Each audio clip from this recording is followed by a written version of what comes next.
ambiente adequado para a efetividade desses estudos, que é o propósito que nos trouxe aqui mais essa quarta-feira. Pai nosso que estais no céu, santificado seja o vosso nome, venha a nós o vosso reino, seja feita a vossa vontade, tanto na terra quanto no céu. O pão nosso de cada dia, dai-nos hoje, Senhor. Perdoa, Pai, as nossas dívidas, as nossas ofensas, assim como nós perdoamos os nossos devedores, os nossos ofensores. E não nos deixeis cair em tentações, mas livrai-nos de todo o mal, que assim seja.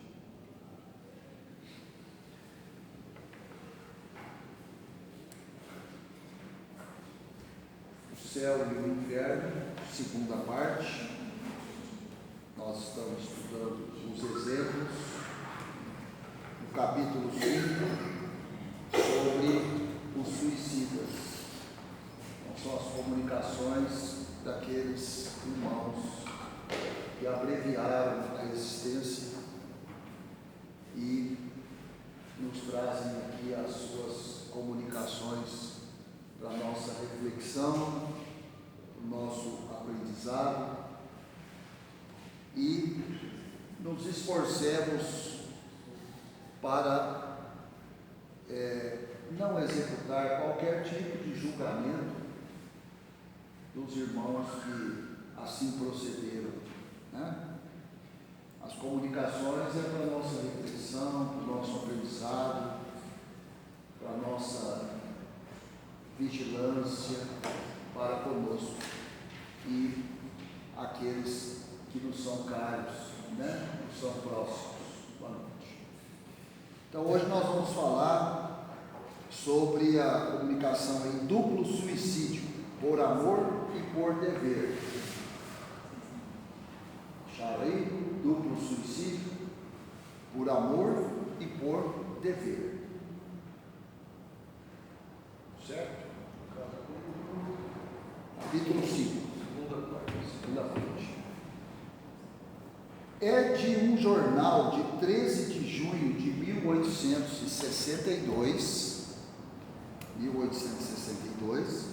a seguinte narrativa.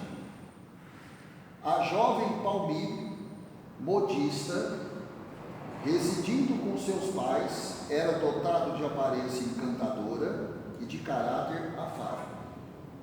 Por isso, era também muito requisitada a sua mão. Quer dizer, muita gente queria casar, né? Entre todos os pretendentes, ela escolheu o senhor B, que lhe retribuía essa preferência com a mais viva das paixões. Então, escolheu lá um dos vários pretendentes, né? E ela recebia aí a mais viva paixão desse senhor B. Não obstante essa afeição, por deferência aos pais, Palmira consentiu em desposar o senhor D, cuja posição social se afigurava mais vantajosa àqueles do que a do seu rival. Os senhores B e D eram amigos íntimos, e posto não houvesse entre eles quaisquer relações de interesse, jamais deixaram de se avistar. Bom, então veja só, o senhor B de bola, é o que, pelo jeito, até pediu a mão dela, escolhido. Mas ela preferiu o senhor D, D de idade, né? E os dois eram amigos, o B e o D. E não brigaram por causa disso, pelo menos até aqui, nesse momento do texto, não. Né? Contrário, ela escolheu o D. Ela escolheu o D. O D. Porque tinha uma posição social mais avantajada. O amor recíproco de D e Palmira, que passou a ser a senhora D, ela passou a ser a senhora dela, casou com o D, né? de modo algum se atenuarem, e como se esforçassem ambos por contê-lo, aumentava-se ele de intensidade na razão direta daquele esforço. Quer dizer, ela casou com o B, mas ela e o B continuaram se gostando. Eles tinham uma afeição pelo outro, só que ela escolheu o outro, mas não esqueceu o primeiro. É porque ele tinha mais dinheiro. Vai enrolando, né? Visando extinguiu o amor, o sentimento, B tomou o partido de se casar, resolveu tocar a vida dele para frente, e desposou de fato uma jovem possuidora de eminentes predicados, fazendo o possível por amá-la. Quer dizer, achou uma mulher com muitos predicados, casou com ela, né? Cedo, contudo, percebeu que esse meio heróico lhe fora inútil à cura, ou seja, ele não esqueceu o amor que ele tinha pela Palmira, ele continuou gostando dela, mesmo tendo resolvido tocar a vida dele para frente e casado com uma outra mulher. Decorreram 4 anos sem que B ou a senhora D faltassem aos seus deveres. 4 anos, né? Então, cada um cumprindo suas obrigações, suas tarefas, o B casado com essa outra mulher, a senhora D casada com o senhor D, né? Tudo seguindo. O que padeceram, só eles o sabem, pois D, que estimava deveras o seu amigo, o B, atraía-o sempre a seu lar, insistindo para que nele ficasse quando tentava retirar-se. Quer dizer, eles eram amigos, continuaram amigos, e o senhor D, que casou com a Palmira, estava sempre chamando ele para ir visitar na casa dele, e ele ia. Isso para ele devia ser uma tortura, porque ele continuava gostando da Palmira. Ele não esqueceu a Palmira, né? Aproximados um dia por circunstâncias fortuitas e independentes da própria vontade, os dois amantes deram-se ciência do mal que os torturava e acharam que a morte era, no caso, o único remédio que lhes deparava. Quer dizer, a coisa foi aguda mesmo, o sentimento foi um sentimento extremo. Para eles chegar a essa conclusão, eles não podiam continuar como amante, devia estar uma situação insustentável, né? Visitando a mulher que ele amava, na casa dela, junto do marido dela, que era amigo, grande amigo dele. Então eles estavam sofrendo um martírio disso, e a mulher também, a Palmira, não devia estar sendo fácil, porque ela gostava do B, mas casou com o B. Assentaram que se suicidariam juntamente no dia seguinte, em que o senhor D estaria ausente da casa mais prolongadamente. Quer dizer, planejar tudo.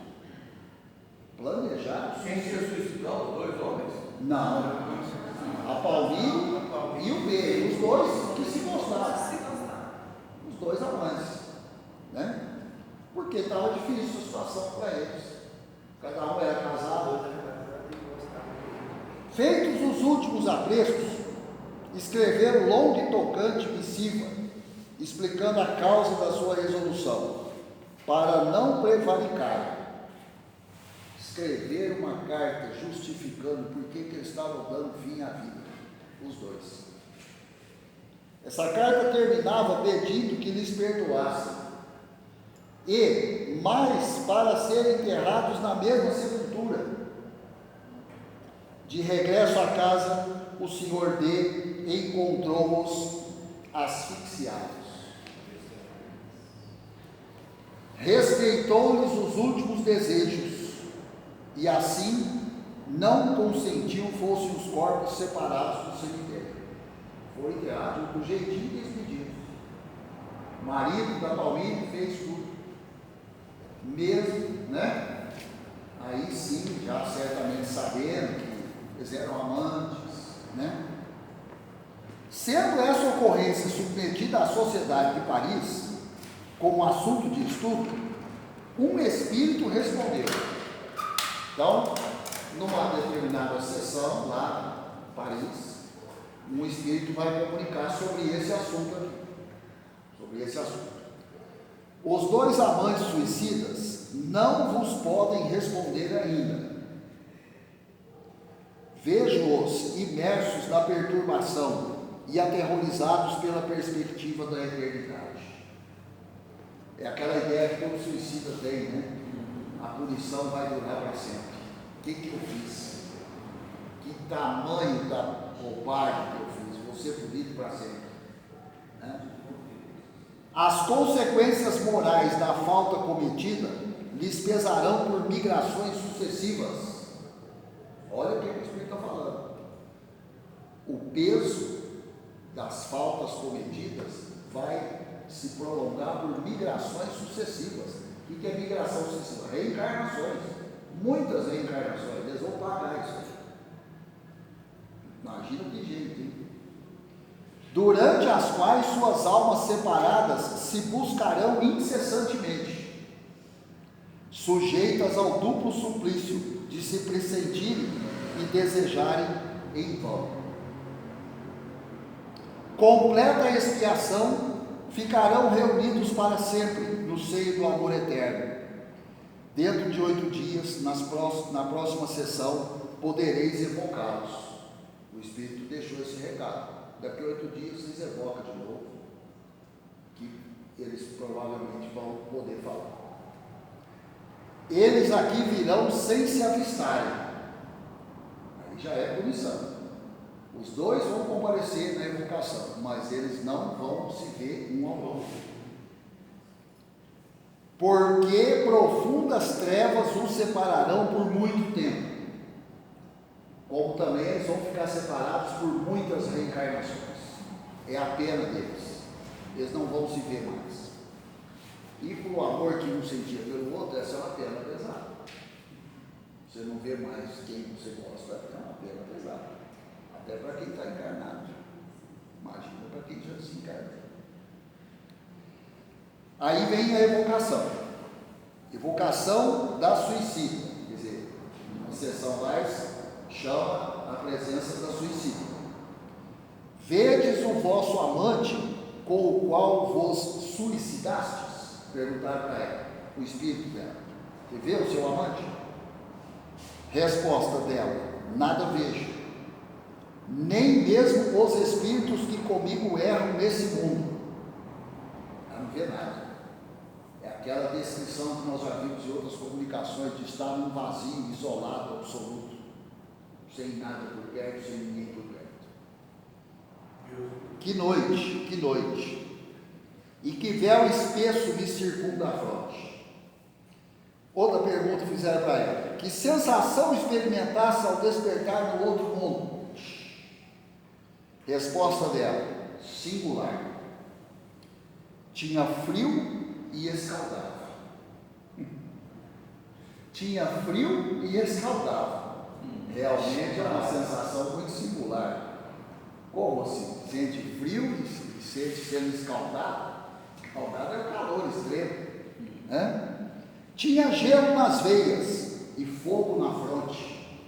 É a sensação dela quando despertou no plano espiritual. Coisa estranha, conjunto inaudito. Fogo e gelo pareciam consumir-me. E eu julgava que ia sucumbir uma segunda vez.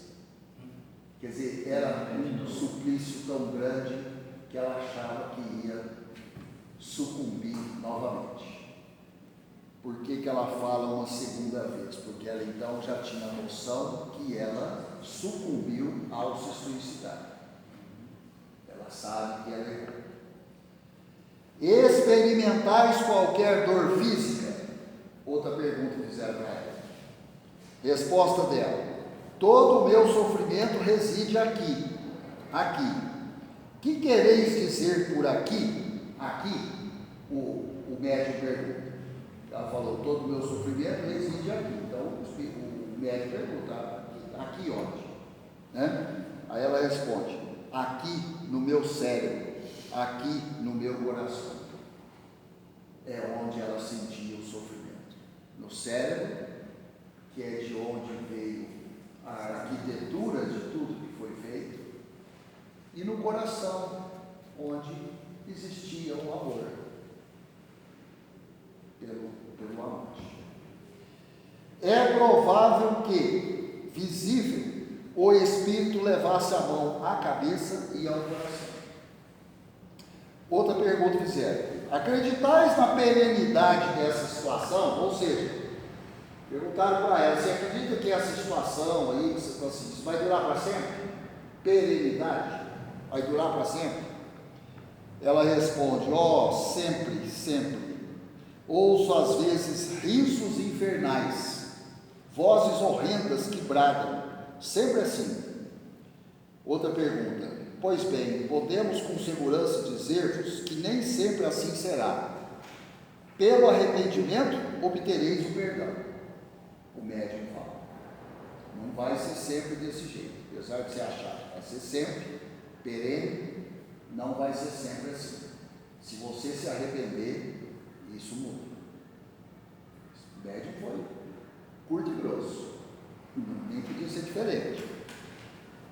Aí ela responde, que dizeis? Que dizeis? Né? Deve estar questionando o que é isso de arrependimento, né? Não ouço. Não ouço. Outra pergunta, repetimos que os vossos sofrimentos terão um termo. Então o médium insiste, fala, os seus sofrimentos vão acabar um dia, vai ter um termo. Que os podereis abreviar pelo arrependimento. Abreviar. Ia durar X tempo, dura menos, se você se arrepender. Sendo-nos possível auxiliar-vos com a prece. Claro, a prece auxilia muito. Ela responde, não ouvi além de sons confusos, mais que uma palavra. Essa palavra é graça. Seria efetivamente graça o que pronunciastes? Ela pergunta para o médico. Falastes em graça, mas sem dúvida o fizestes à alma que por aqui passou junto de mim, pobre criança que chora e espera. É o que ela se sentia, né?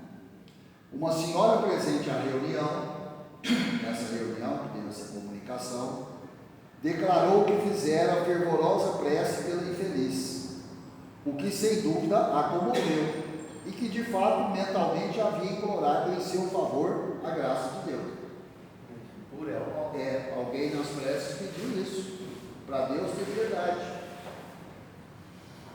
Outra pergunta, dissestes estar em trevas e nada ouvir? Ela responde, é-me permitido ouvir algumas das vossas palavras, mas o que vejo é apenas um crepe negro, no qual de vez em quando se desenha um semblante que chora. Então, você vê que foi tirado dela a capacidade de ver e ouvir tudo. É a punição. Então, ela ouve algumas coisas e vê algumas coisas. Aquilo só que precisa. Outra pergunta. Mas uma vez que ele aqui está, por não o avistardes, nem sequer vos apercebeis da presença do vosso amante? Porque ela não está vendo o amante, ele está lá. Aí eles perguntam, você não sente que ele está aqui? Você não tem a percepção que ele está aqui? Ela responde, não me faleis dele. Devo esquecê-lo presentemente, para que do crepe se extingua a imagem retratada. Porque na verdade ela ficou com a imagem dele na mente dela, impregnada no pensamento dela. E ela precisava se livrar disso. né? Porque ela não estava vendo ele mais. Então aquela ideia de ser amante não tinha mais como continuar na prática.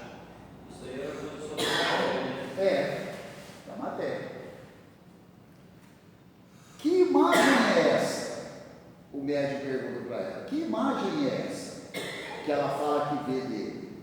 Aí ela responde: a de um homem que sofre e cuja existência moral sobre a terra aniquilei por muito tempo. E é provável que o que ele, isso aí eu estou deduzindo, tá? Posso estar redondamente enganado. E é provável que ele, no isolamento dele, tinha essa imagem dela. A de uma mulher sofrendo, ela, e que teve a decadência moral por conta dele. Porque eles foram amantes reciprocamente. Não é que só um gostou do outro. Não, um gostou do outro e o outro gostou do um. Mesmo os dois tendo escolhido caminhos diferentes, tendo casado cada um com outra pessoa. Mas eles continuaram se amando. Então eu deduzo que o sofrimento dele era algo desse tipo também. Não podia ver, mas via a imagem dela sofrendo e ele sabendo que ele foi responsável pela decadência moral dela, assim como ela foi responsável pela decadência moral dele. É um martírio, né? É um martírio grande.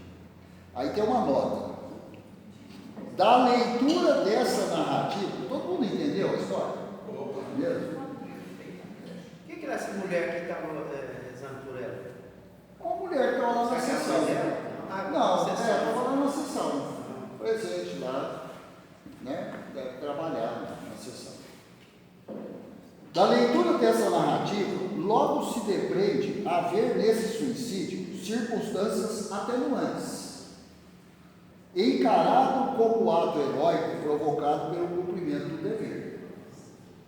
Mas reconhece-se também que, contrariamente ao julgado, longa e terrível deve ser a pena dos culpados por se terem voluntariamente refugiado na morte para evitar a luta. Então, olha o que a nota está dizendo. É um duplo suicídio, mas que tem um atenuante, porque, afinal de contas, eles resolveram se matar para acabar com a situação deles. Porque um era casado com outra pessoa, o outro casado com outra pessoa. Eles iam continuar aquele romance escondido a vida inteira, né? Então, na cabeça deles, erroneamente, né, eles resolveram dar fim às próprias vidas. Mas isso não tira a pena àqueles que estão submetidos. É só um atenuante, né? A intenção de não faltar aos deveres era efetivamente honrosa. Então, vamos supor, antes que o marido da Palmira descobrisse, e era um amigo do cara, antes que a mulher do cara descobrisse, né? Então, eles falaram: não, vamos acabar com isso, e só tem um jeito: morte para nós dois. Então, a intenção de não faltar aos deveres era efetivamente honrosa e lhe será contada mais tarde, mas o verdadeiro mérito consistiria na resistência. Tendo eles procedido como o desertor que se esquiva no momento do perigo. Ou seja, eles tinham que encarar o problema. E encarar. E escolher o caminho errado para encarar o problema. A pena consistirá, como se vê, em se procurarem debalde e por muito tempo, quer no mundo espiritual, quer noutras encarnações terrestres. Essa é a pena. Eles não vão se ver mais e não vai ficar procurando outro por muito tempo, no plano espiritual e nas reencarnações. Pena que ora é agravada pela perspectiva da sua eterna duração, que aí no raciocínio de ambos, os espíritos suicidas, essa pena é para sempre. Então, quer dizer, para eles a pena é agravada. Nós estamos penalizados para a eternidade pelo que nós fizemos.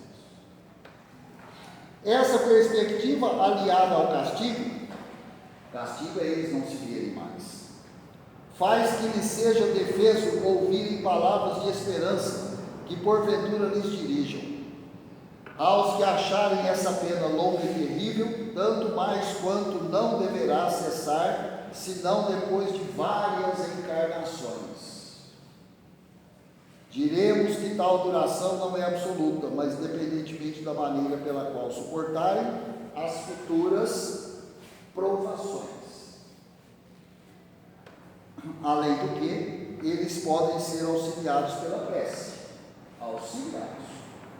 E serão, assim como todos, os árbitros do seu destino.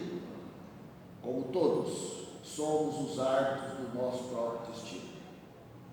Não será isso, ainda assim, preferível à eterna condenação, sem esperança, a que ficam irrevogavelmente submetidos, segundo a doutrina da Igreja, que os considera voltados ao inferno e para sempre, a ponto de lhes recusar, com certeza por inúteis, as últimas preces.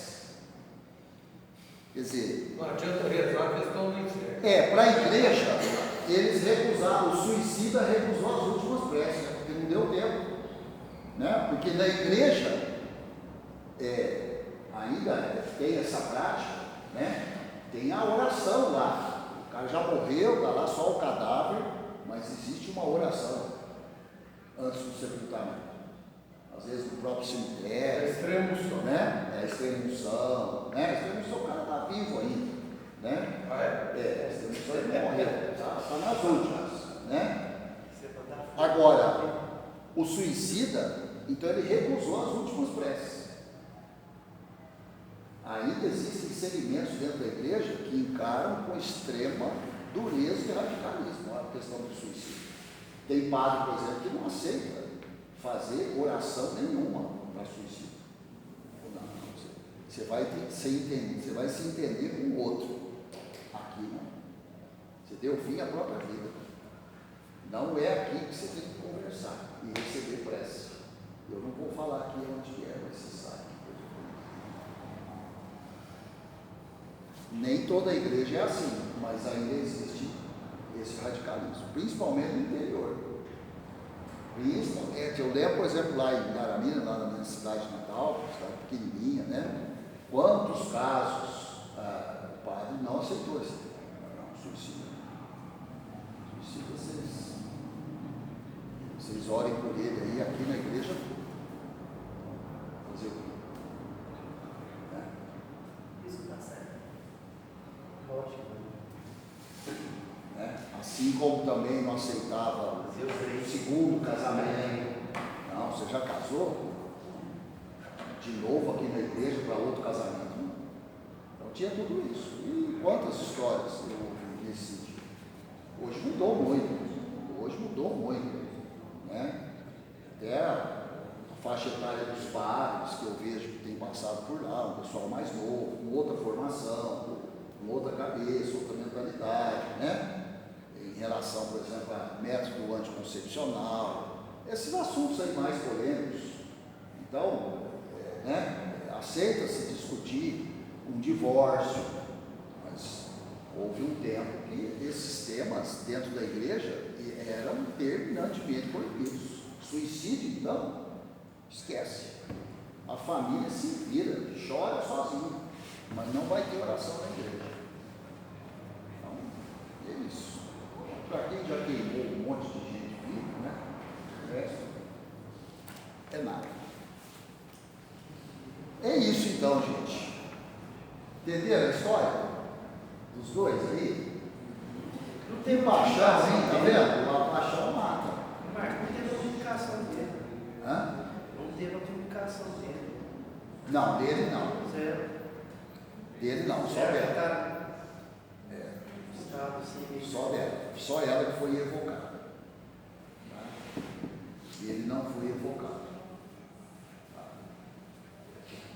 Mas a gente deduz aqui que a pena é similar, para não dizer igual, né?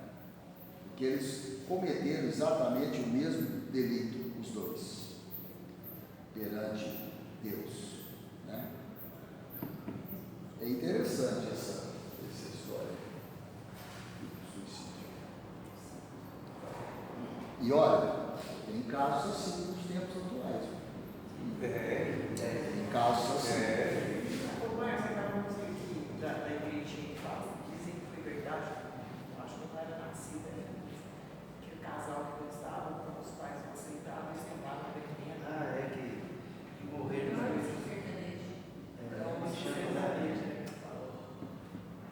Igrejinha da Sé. A igrejinha da Sé. Então é isso. Tomaram veneno. Mas a gente não pode pensar que talvez a pena dela foi um pouquinho maior porque encarnada, teve a opção de tentar assumir e a pessoa talvez um lado financeiro, de outro tipo de escolha. Olha, é aquilo que eu falei, né? Não vamos julgar. Então, eu não sei nem o que te dizer nesse comentário que você fez. No meu modo de ver, o erro dos dois é igual. No meu modo, posso estar enganado, né? Mas eu posso estar sendo, de acordo com você, injusto com ele. É ela que pisou na bola. Eu acho que os dois pisaram na bola, né?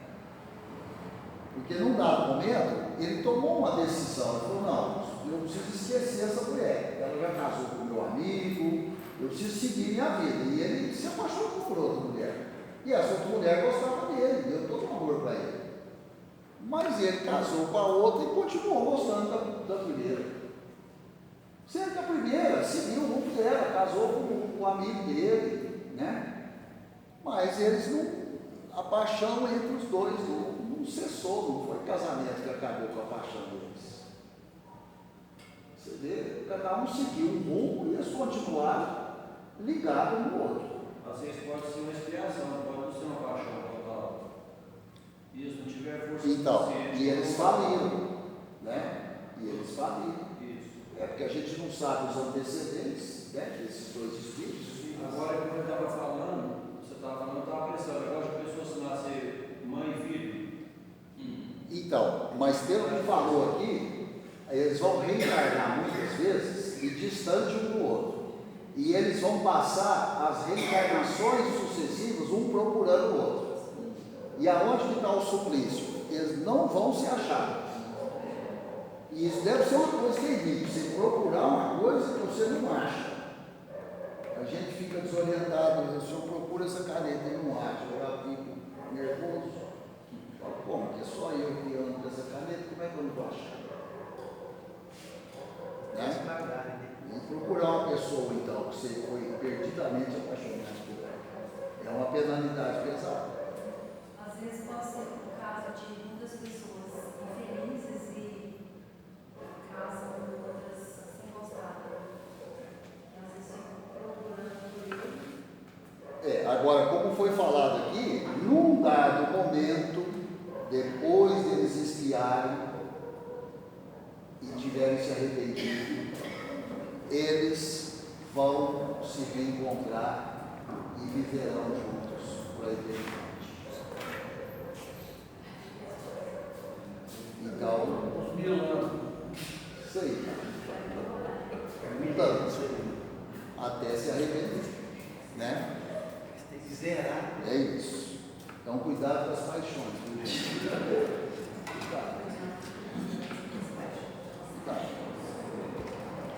Médiuns e mediunidade. Achou aí? Então, mais ou menos, depois eu vou. Capítulo 21. Estudo preliminar do Espiritismo. Os fins da mediunidade.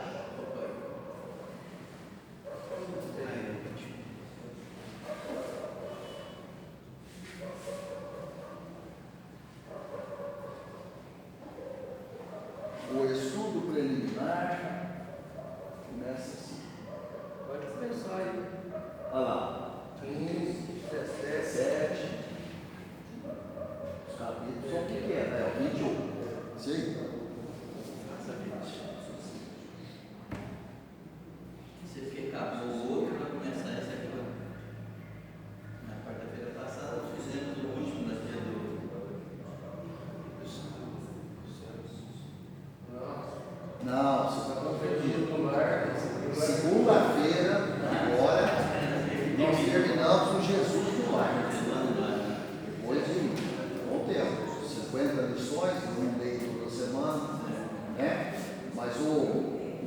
fez as contas aqui, eu brinquei e enquanto eu estava fazendo a palestra, ele ficou fazendo conta. Não presta atenção na palestra não. 11 anos e pouco. E aí, a hora que terminou a palestra, ele falou, você vai gastar 12 anos e meio.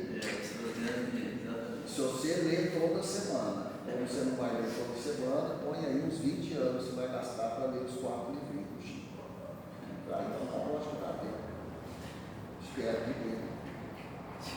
dê. Senão alguém continua. Já sabe de onde continuar, tá? Para todo mundo saber. Então vamos lá. O estudo preliminar do Espiritismo é indispensável para a boa obtenção e compreensão das manifestações. Eu admiro, estou admirando muito o autor dessa obra aqui, a simplicidade com que ele escreve. Palavras simples, essa frase. O estudo preliminar do Espiritismo é indispensável para a boa obtenção e compreensão das manifestações. Então nós precisamos estudar para obter as manifestações e compreender as manifestações. Ponto. Não tem que explicar essa frase, está explicado. Autoexplicativo. Está explicado. Se não estudar, não tem jeito, nem de obter, muito menos de compreender. Não, se não estudar, não consegue nem escrever. Pois é. Tem que estudar. Em todas as ciências, em todos os ramos do conhecimento humano, a prática não dispensa a teoria. Em todos os ramos. A prática não dispensa a teoria. Então, porque eu tenho a prática, mas precisa da teoria. Precisa. Aquele que conhece as condições em que os espíritos se comunicam e, mais ou menos, o modo por que agem, é sempre melhor sucedido em suas experiências do que aquele que entra no campo experimental sem conhecimento algum. Então, se eu tenho os fundamentos, eu tenho muito mais condições de ser bem sucedido nesse meio do que aquele que já entra nos experimentos sem conhecimento. Entra, como se diz, grosseiramente, né? A mediunidade é um dom. A mediunidade é um dom, como dissemos, e deve ser exercido com muita circunspecção, muito escrúpulo, muito desinteresse. Falou tudo. Muito desinteresse. Não há gênero de mediunidade que não requeira essas condições. Todos os tipos de mediunidade precisam disso aqui. Desinteresse, escrúpulo, circunspecção. O que é ter a circunspecção? Ter o conhecimento daquilo que você tem como dom. Então tem que estudar. Eu tenho o dom da vidência, eu tenho que estudar sobre a vidência. Eu psicografo, eu tenho que estudar sobre psicografia. É o mínimo, obrigação. Quando então se trata da mediunidade curadora, os médiuns, passistas, essas condições são de maneira ainda mais absoluta. O médium curador é um instrumento dos espíritos bons para a transmissão de fluidos curativos aos doentes, não tendo, portanto, o direito de vender esses fluidos. É até difícil imaginar que alguém vende os fluidos, né? Eu vou aí te dar um passo, mas custa 100 pilas. eu curo, você sabe que eu curo mesmo, mas eu cobro. Mas o que? Jesus e seus apóstolos nunca se fizeram pagar pelas curas que operavam. Em nosso modo de pensar, o médium curador, nem mesmo presente algum deve receber no exercício da sua missão. Nem presente. porque o presente não deixa de ser paga indireta. Ah, mas foi um presente que ele me deu. Pois é, está pagando. E você recebeu. Aquele que não tiver meios de vida deve buscar recursos de outra forma, nunca porém na mediunidade. Não é porque eu sou pobre, miserável, passo dificuldade, tenho dom, pai, eu vou cobrar um troco aqui, não é um crime isso aí. Deus vai me entender. Porque, inclusive, em outros estudos para trás, a gente já viu que a pessoa que faz isso chega no ponto que é tirado dele a mediunidade. Tirado. Dedique-se, assim for preciso, somente o tempo que puder dispensar materialmente. Os espíritos levam em conta a dedicação e sacrifícios, mas retiram-se dos que dela fazem um escarrelo. Então, quem não segue esses mandamentos, esse tripé aqui, sem escrúpulo, desinteresse, circunspeição, não vai para frente com o dom. Não vai para frente. Não vai dar certo. Não, vai para frente, vai adquirir dívida. Que está aí na mídia aí funcionando. Não é isso. Bem claro, né? É esse o capítulo 21, só isso aí. Mas, curto e grosso. Diretão. 22. Médiuns curadores. Médiuns curadores. Nós aqui, tudo que dá paz. Médiuns curadores são os indivíduos que possuem a faculdade de curar pelo simples contato, pelo olhar ou mesmo pelo gesto, sem o concurso de medicação alguma. É preciso que se diferencie o médium curador do magnetizador. O magnetizador dá os seus próprios fluidos, muitas vezes mesmo a sua saúde, tendo, portanto, o direito de exigir honorários. Mas com o médium curador não acontece isso. Ele não é mais do que um agente, um transmissor de fluidos, que lhe dão os espíritos mensageiros da caridade. O médium curador é a ligação do plano espiritual com o encarnado que sentou ali na cadeira para tomar o passe. É diferente do magnetizador. O magnetizador doa dele próprio. Né? O médium curador pode exercer a sua faculdade de diversas maneiras, seja por imposição das mãos, seja por meio de passes, cujo modo de operar é sugerido sempre pelo espírito que o assiste. Sugerido pelo espírito que o assiste. Então, ouça o seu anjo de guarda. A prece tem grande valor e é indispensável no exercício dessa faculdade. Indispensável. Em O Evangelho segundo o Espiritismo, de Allan Kardec, o leitor encontrará ótimos esclarecimentos, belos ensinamentos sobre esse ato de invocação aos poderes superiores. Então, está lá no Evangelho segundo o Espiritismo, tá? Você encontra esclarecimentos sobre o passe. A referida obra contém mesmo uma coleção de preces e instruções sobre como deve ser feita a oração para o atendimento dos desejos de cada um. Realmente, eu não sei se todo mundo já teve a curiosidade, né, ou nos seus estudos, chegou lá no final do Evangelho segundo o Espiritismo, onde tem uma coletânea de preces fantástica. Eu tenho uma que fica aberta 24 horas por dia na minha casa. 24 horas por dia. Nunca tive daquela prece. É uma das preces da coletânea que está lá. E tem prece para tudo quanto é situação. Quem ainda não leu essa coletânea de preces está perdendo.